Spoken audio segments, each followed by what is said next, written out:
I'm Chris Yandak. Today on CYInterview, we welcome back Las Vegas headliner Murray the Magician. You can see his show every week at the Tropicana, and you can see him performing nightly during the intermission of fantasy at the Luxor Hotel and Casino. Murray, as always, thank you so much for joining us back on CYInterview. How are you today, sir? You're actually at the Venetian, I believe. I am. I'm actually on my patio right now here. We just loaded in for a show. We're doing my Misfits show, Murray's Misfits, and basically a variety show. Me plus 5 different acts. So we're doing it for about 5,000 people tonight for a corporate company in town. So it's fun. It's exciting. And also joining us today is CYInterview sponsor, the founder of Epic Financial Strategies LLC, Mr. Rob Gill. Rob, thanks for joining us today. Hey, what's up, Chris? How you doing? Thank you so much, and looking forward to hearing all about the journey of Murray, how he got here, and what he did to do it, and what is the why? What is the why that gives him the juice every day to show up the way he does? There's about 55 chapters, Rob, but we'll try to do chapters 1 to 5 today. I'll let you Murray.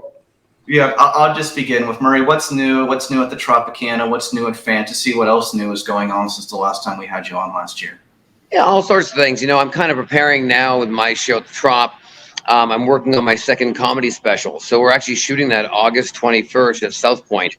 We're doing a 3:30 and 7 o'clock show. So I shot my first in the Plaza about 1.5 years ago, and that's on Tubi now airing. And so now it did so well, we're actually doing a second special. And so now with my show, almost every day it's different because I'm filtering these new jokes and new material that I'm basically going to be putting in my comedy special. So it's exciting because every day is a different show for me because I'm actually working hard to get that material where it needs to be, So just before we move along, Tropicana, the Laugh Factory, what days are you performing now every week? Sunday through Wednesdays, 4 o'clock. And then of course, I'm over at Fantasy at the Luxor weekly at 10:30 at night over there doing the comedy spot. So, yeah. So here's what I'm going to say this to you in this regard: is the second special also going to be on Tubi as well? That's going to be taking place at the South Point. They have first rights of refusal, so basically they will get it first. More than likely it'll be on there, but if not, it'll go to, of course, Hulu, Netflix, Amazon Prime, all those Roku, all those places for the next offer. But it'll be with a distribution company. And I know SDX is my distribution company now for the first special. And so they have the rights to take it out the second one as well. So yeah, that's, but once again, it's always sold until it's sold, because the fact that they want to see it, make sure it's the right thing and all that stuff. So yeah. Yeah, so just to break it down for Rob Murray, just to introduce Rob Murray, he works 2 shows most days of the week, 4 days a week, Fantasy. He's got his show during the day, Fantasy at night. On top of it, he's got 1.6 million followers on his YouTube channel. And on top of that, he's got comedy specials, just everything. He's got a landscaping business. He's always on Pawn Stars. He's just everywhere. What's new with Pawn Stars, Murray, before I move you over to Rob? We're doing a bunch of stuff. Pawn Stars started a new series now called Pawn Stars Do America. So it's basically like an American Pickers type thing where they take off and travel and go to the people. They don't come to them. So they've been shooting this, and they shot 1 season. It went over so well and was such a big hit, they've actually signed for 2 or 3 more seasons. So I pop on that. But the nice thing about that is I don't travel with them because it's a lot to fly in and fly out, especially with my shows here and everything. So I zoom in. So they do a Zoom. Right. And it's great because I can sit in my office almost just like this and talk about the item. And then they can make a choice whether they want to buy it or not. So, and then I think they're coming to Boulder City as their last week of that Pawn Stars Do America. So obviously I'll be on camera for that because, as you know, Boulder City from Vegas is about only 40 minutes of that. So. Rob, questions for Murray the Magician, one of the great Las Vegas headliners. Ready? Here's what I just heard. I'm hearing a serial entrepreneur, a person that understands the value of multiplicity, not 4 plus 4, but really 4 times 4. His splash creates massive ripples that he understands with intentionality and congruency how to create revenue streams from different areas. That's what I'm hearing. The other thing that I'm hearing that's pretty incredible, if not amazingly incredible, is everyone comes to him, including his Zoom business, what we just talked about at the end there, on how he just could sit right where he is right now, do a lot of business, and then, by the way, do his shows, and then go back and sit there and just keep doing business. And I'm sure there's much more to it. But the fact that he's able to create that type of synergy, that type of electricity is incredible. And Murray, my thing is, how does somebody become Murray the Magician? Where did it all start? Where are you from originally?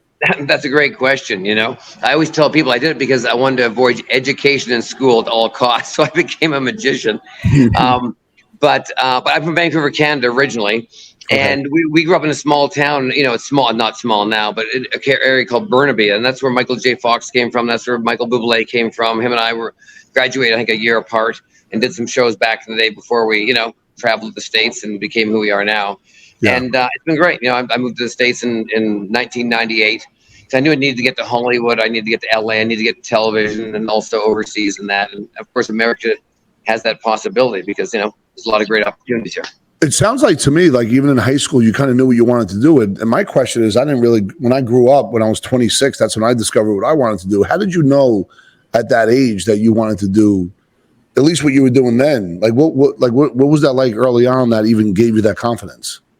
I think growing up, I loved watching television, but not like the TV we watch now. I'm into documentaries and real life stuff. So when I was growing up, my parents were older when they had me. My dad was in his early 40s, my mother in the late 30s. And so we'd watch like the Lawrence Welk show, and we'd watch Star Search. We'd watch these variety shows. And then when Oprah started out and Ricky Lake and all these old shows, and I saw the fame that a lot of people got off those. And I was like, well, that's a possibility. Like it's happening, like it's right there happening. So if it can happen for them, why can't I give it a shot? So there was always that branch you could reach almost, so I think that's where the influence came from because I saw people doing it on television in that capacity.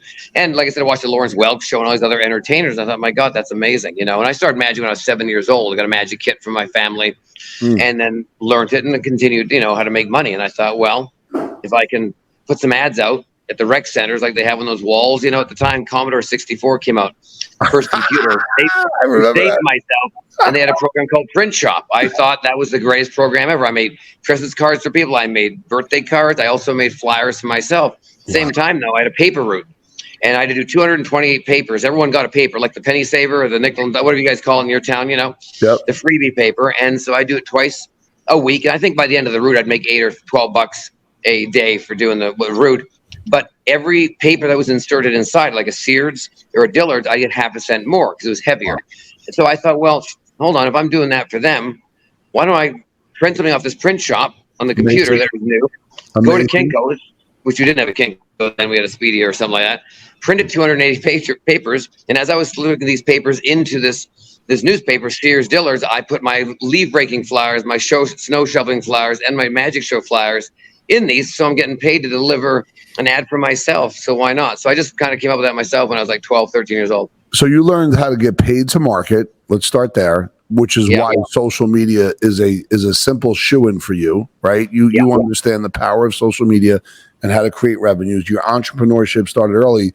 Would I be taking a leap being that your parents were older? Did they bring some wisdom to the table from you early on versus parents in their 20s? Did they have a level of calm and a level of understanding things at their age when you came on the scene?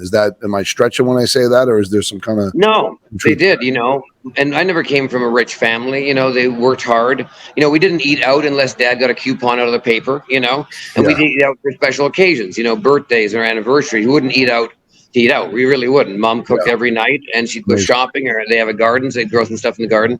But, my dad would park the car 10 miles away from a place that had lettuce, 10 cents cheaper than somewhere else, and go get it, because he realized it wasn't about the day-to-day saving 5 cents or 10. If you add that up over 12 months at the end of the year, that comes to be a lot of money at the end of the year. People never think the long game. They always think short game. Oh, that's not much money now. And then at the end of the year, you add that up, that becomes a lot of money. So when people come to you and negotiate deals, you must be a tremendous negotiator. You know your value. There's no doubt about it, right? Yeah, I think I do. I think I do. I have managers and publicists and all that stuff for that stuff as well. But I don't have a problem doing that because, the biggest problem with an entertainer negotiating is we love our job. We want to work. Heck, we do it for free. And that's the problem. So that's the hardest thing with artists. And that's why managers were invented, I think. But also managers can talk you out of good gigs because if the manager doesn't get a big enough cut. That's right. Then you'll never see that gig and never even know that you got the offer. That's why my website and all my emails are connected through me. So I see everything before it goes to everyone else. So if I want to do a gig for $1, I maybe say yes, because maybe it's at the Rockefeller Center and I want the accolade of performing there. It's not about the money. You know what I mean? And then, so that's all this. Yeah, the truth is, you're right. It's not about the money, but it also means that could create another connective tissue that's something bigger because you did that. Right? You've probably experienced the ripple of something versus the splash. And Chris, once again, I sit here, I'm blown away by the guests that I get to be with you and have these interviews, just hearing what he said from my own business, I picked up 3 things. I was reminded of things right now that I do that are good, and things that I could do that could make some improvements just by level 5 listening. And my question, Murray, where do you see yourself in the next 5 years? What does that look like? I think it's growing the brand. I think everything's about the brand and what you're selling. You know what I mean? Because that's what people want to buy, or at least that's what you're trying to sell. And I think it's increasing the brand. And what I mean by that is when people hire me, if you want to just talk about what I've created, my hair, my glasses, obviously I'm wearing a hat today and this thing, but when I spike my hair up and all that stuff, I'm selling that Q-tip weird look. It looks like Fraggle Rock or a Muppet or whatever. I mean, when I'm at home, I don't shave. I wear a hat sideways, and I don't wear a robe around the house and boxer shorts, But when I go out, I look like the poster, and that's half the battle. That's why you go see Elton John. That's why you go see Tina Turner. That's why you see Howard Stern. That you want that, and when they walk in a room, you go, "Oh my God, that's what we paid for," And that's about having that brand, So I think it's extending that. I would love long term, which has always been, I'd love to have a regular TV show on TV or streaming with a regular show where it's mine. I've been a guest star on over 100 shows, which I love doing. But I'd like to, have that regular show that I'm always on. That's my thing, And I've always, it's always been my main goal to have that, And you're doing things daily now to make that happen as part of yep, beautiful. Love it. Chris? Yeah, I'm always pitching shows, writing shows, and as you know, everyone's a no until it's a yes. You know what I mean? Right. And the more no's you can get, then you get sooner to the yeses, Yeah, the no's are the greatest gifts for us, right? I love yes. Yep. Yep. And Murray, what's interesting, Rob, good story. So when the pandemic happened, and of course there was no live entertainment in Las Vegas, Murray just decided that he was going to start a landscaping business, which he still does to this day. Why don't you tell us about that and tell Rob about that? Yeah, well, I was sitting around, no one's doing anything. A couple of my friends had landscaping business for 20 years. My parents had a ranch back in the day, and Dad did all his own gardening, cutting grass, trimming. I was the guy that held the bag. I'm sure maybe a lot of us been there, or holding the board that my dad hammered. I'm thinking, I'm standing there going, what am I right now? Little I know, and a lot of us know, we were learning how to do something, build a table or trim a tree, or even though at 5 years old, you care less about that. But it's funny, as you get older, you realize, wait a minute, I'm just doing something that I just know how to do because you obviously saw it. It's almost like cooking eggs. If you see your mom cook every morning, where you go crack an egg, a little bit of butter, you can fry an egg, but you don't know how you did that because you just saw it all your life, so you just did it. So with the Dirt to Dreams Landscaping, I had that name for a while because I had a TV show that we pitched of that, which was basically a makeover yard. So that we did it over, and basically coming into your house, we'd make your yard over in 72 hours with 7 guys and girls, and it would be just a big flip, kind of a magic trick to your backyard. Didn't go anywhere, but at the time when COVID hit, I thought, well, everyone's got their yards. They're getting some money from the government. They want to spend it. They're enjoying it. I know all about yard work. We own a bunch of homes. We have rental properties. I do all my own stuff. So we started a company, my wife and I, Danny, and it's going strong to this day. And I love it because you get to use the other side of your brain. And people are like, are you actually going out there? Or you said, yeah. I mean, literally yesterday before I came here to load in for the show with my crew, I went to look at somebody's irrigation because they're dear friends of mine. I know what I'm doing. And I can just pop in. And if it requires more work, I'll hire my crew to go down and take care of it. But if it's personal friends, I'll pop in. It doesn't bother me. You know what I mean?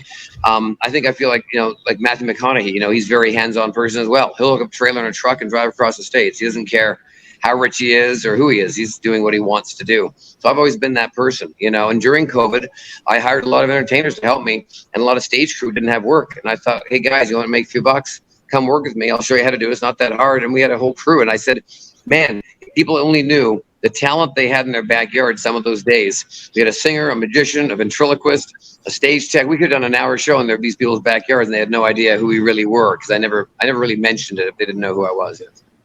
And you must have felt safe like that, right? Like being able just to walk around. Yeah. Oh, I love it. That's the way I never tell anybody, So usually it's my voice feel away now, but yeah, I never do. Even to this day, I don't, Yeah, it's humble. I like that. Yeah. And also what's interesting, Rob, you'll find this interesting. Murray is also a big collector of famous magician memorabilia, famous Las Vegas memorabilia. Why don't you tell a couple of things that you have that you're most proud of, Murray? Yeah, I love vintage Hollywood memorabilia, and we just got a new house now. So it's a mid-century modern, 1981 built house that's got the sunken living rooms and the sandstone fireplaces and all that, which is kind of cool. But some of the stuff I have, I got Phyllis Diller's costume that she wore for the July 4th show she did. She did many TV shows, of course, but it was one of those.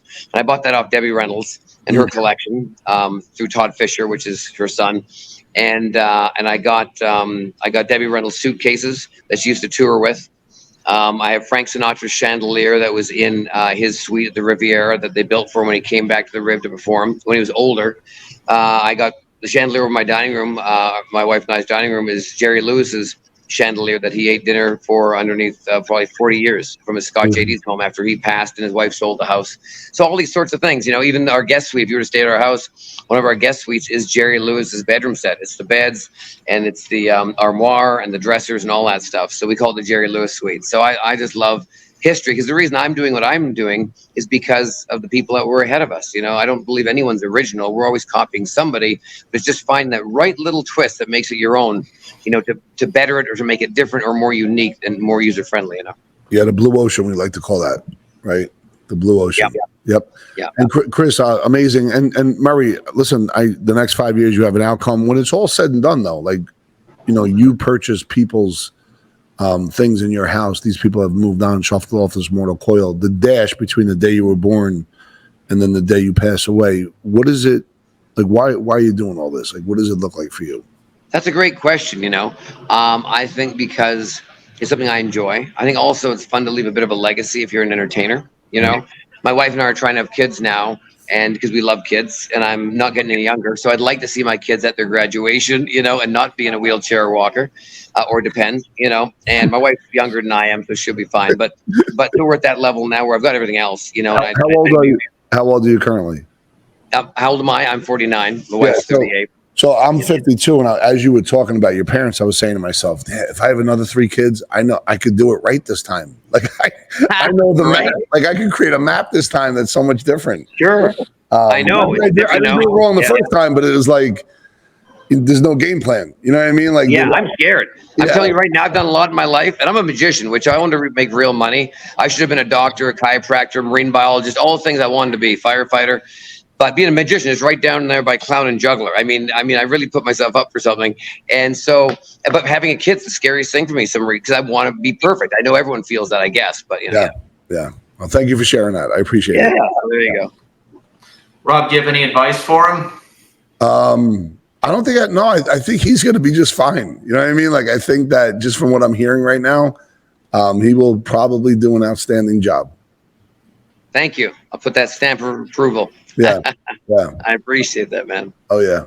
So Murray, just as a closing, so you know the thing upcoming, of course, next special, South Point for the Tubi, most likely, if not some other thing. Here's my question: do you also try out the material of fantasy besides your show as well? Have you been doing that also? All the time. Yeah, I put other stuff. And the nice thing about fantasy, because I love that show, and the producer Anita Mann, all the girls are phenomenal, is that I can be a little more adult, a little more edgy, you know, and gives you a bit of a different laugh or a different joke, you know. And it's an evening show, and that theater is just awesome. It holds just over 300 people, and it's packed every night. So it's such a nice venue to walk out to, you know, in the evening. So it's you can't beat it, you know. So, but I'm always trying new stuff. That's my drug, you know, besides coffee, you know, and everything else. Coffee and putting new material into my act is something I really look forward to. It's kind of a high, you know. Some people do other things to get their high, but that's kind of mine, you know. Just to give you a picture, Rob, before we close. So Murray will do a show in the afternoons, a family show at the Tropicana, and then 5-6 hours later, he'll go over to Fantasy, which is a female showgirl review. After dark, and he'll perform in the middle, and he'll become basically like the most raunchy guy ever. So he goes from family guy to raunchy guy in the same day. Hey, Bob Saget did that his whole life, you know. He was America's dad. If you saw his stand-up, you would never believe it was Bob Saget, you know. That's amazing. That's basically what it is. Yeah. Anything you want to ask in closing, Rob? Yeah. First of all, Murray, thank you. And I love when I come out to Vegas, I definitely want to come see a show. No doubt. You're always a guest, man. I appreciate that. And, you know, Chris is an amazing soul, as you know. I've known Chris now for north of 12, 13 years. And Jay, his partner, I've known since 1996. So it's an honor for me. I'm here in New Jersey to be part of this channel as far as interviews. And I'm just having fun. So for me, you know, we know that legacy is important, and we know that family is important, and we understand that what you brought to the table is entrepreneurship, but in a way that multiplies exponentiality. Here's my one question, because I know nothing about comedy. Like, how do you come up with a joke? Or are you walking around? When you find new material, do you just watch people and see how things are and can articulate a message Like, what is Yeah. it when you get an aha moment? What is that like? Yeah, you see just a presence, and you see a moment that looks funny. So you go, well, that would be funny if I could recreate that on stage and have the audience come along with me. But of course, as you know, when you have an audience with you every night and you do the same joke, you need to set the scene. Yes. So you can't start talking about camping or talking about a race car race you were watching or a flight you were on that's funny. You have to set the scene. You have to go, well, I'm sitting around this campfire. I got somebody here. I got this here, and I swing my thing, and the wiener falls off the damn stick and now you're there. You're camping. There's a fire. You see a little wiener on the stick. It flies into the fire. Well, now we're all there together. But without setting that, then you hit them with the punchline. But you got to get them there. So that's the hardest thing is you see something funny or you hear and go, that's funny. But comedy has to be done in three. You can't challenge that. It's opening, middle, and an ending, like any good thing. And that's the hardest thing to figure out. And once you can figure setting the scene, the build up, and then him with the punchline they don't see coming, then you got yourself a piece of great comedy. And when you're showing up every night, let's say you may not have energy for whatever reason on a Wednesday, but you still have those three components that you talked about. How do you give yourself that juice? I think you go out there, realize that these people have never seen you. And whether you had a migraine headache or you've had an argument with somebody or whatever, they don't care. They don't give a shit. It's not their problem. You're there to do your job. You know what I mean? And so it's like somebody washes my car or cleans my house. They may not want to do it that day, but that's their job. So just please clean it nicely, Yeah. So it's the same thing. Or my accountant doing my taxes. He may not want to do my taxes one day. Well, I'm like, well, yeah, but April 15th, I'm going to need those done, please. Yeah. So we all have those days, So you put yourself in it. You just, put the Superman cape on, or Wonder Woman pants on or whatever you wear, and you go out there and you leave those troubles backstage and issues and drama and tiredness, and away we go. And you do what you do. And, as an entertainer, you really can do that. Like once you get on that stage and your jokes will work, or that song you're playing is a hit, or whatever you're doing on stage as an entertainer, then you're in. It's kind of like a water slide. You're scared. And as soon as you push off, there's 2 seconds of and then all of a sudden you're like, wait a minute, I can't wait to go back up there and do it again, but it's, build up. Sometimes it makes you more tired than just doing the damn thing, Is there a ritual that you go through? Is there something like a process? Is there like something that you do before you enter stage to leave that where it is? That's a good question. I'm one of the entertainers that really don't, Yeah. I might have usually I have a cup of coffee, I'll make a cup of coffee and I'll check some emails and do some stuff like that, but I'll work like I said, I'm not going on stage so close this time right now, but a lot of people won't take interviews the day of the show or close to it or anything. For me, I'll work right up to it, because if I'm too ready for a show, now I get nervous. So now I'm there, I'm dressed, right? Yep. And I'm like, well, damn it, I'm ready, but I'm not. Versus just going, hey, thanks, guys, hang up, and then change and then go right into it without thinking. Now I'm not nervous. I'm just doing what I do, Yeah, awesome. Chris, thank you. Murray, thank you so much. Super grateful. Guys, thanks so much for having me on, man. I really appreciate it. And just in closing, for retrospect, Rob Murray, you're probably in front of a couple thousand people a week between fantasy and your show, right? At least on a normal week, right? Probably. Yep. You add up all the audiences. So imagine all the turnover of the people that see him every week, Rob, on top of the conventions and corporate events and special events that he does. And his social media views are probably off the charts. Yep. We got some pretty good videos that popped off. Last week we had one that hit like 11 million and 8 million views and stuff. So we get that. That's insane, by the way. Last time, Murray, where are you? Tropicana, fantasy, give everybody a breakdown. Yeah, Tropicana, Sunday through Wednesdays, 4:00 here in Las Vegas. And at Fantasy, Monday through Sundays at 10:30. I think Sundays we do an 8 and a 10:30 show at Fantasy, but it's the hottest show in Vegas. The great thing about Fantasy is it's topless review, but there's more couples that come to that show because it's classy. It's something a little taboo and fun and sexy, and it's an awesome show. So it's been there for 25 years now, 24 years. Amazing. So for Las Vegas headliner Murray the Magician and CYInterview sponsor, the founder of Epic Financial Strategies, LLC, Mr. Rob Gill. I'm Chris Yannick for CYInterview. Gentlemen, thank you so much for joining me, and hang on with me.